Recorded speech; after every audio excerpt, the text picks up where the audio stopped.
The hardest part of doing anything creative is getting started.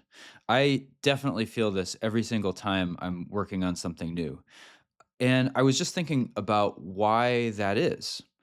Um, Starting a new project, it's uncomfortable.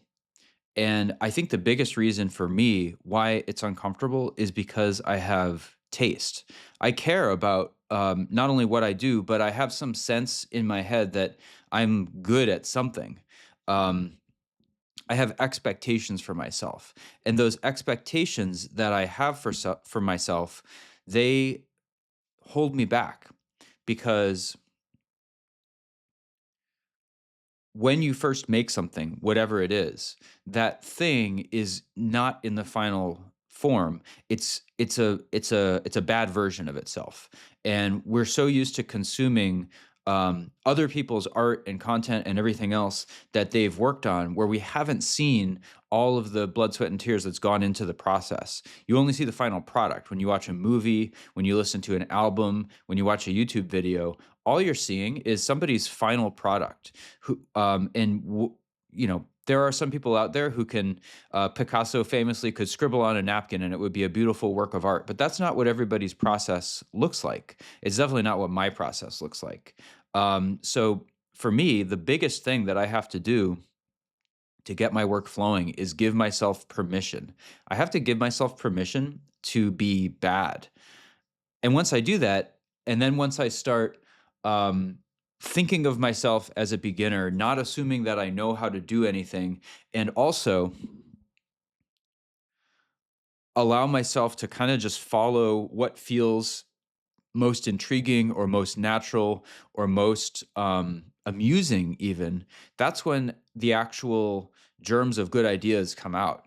Now, a lot of times when I do that, the thing that comes out is sloppy. It's not really a final draft, but those little germs of creativity, you can't get to those through some kind of intellectual, more deliberative process. The only way that you can get to those little sparks that make the difference in something being generic and being specific to you, um, is to give yourself the permission to be bad, to just get something down, vomit something onto the page, whatever the case might be, then go back afterwards and revise. And the process of revision, that's something I want to talk about more. I've been rereading this book by George Saunders called A Swim in the Pond in the Rain.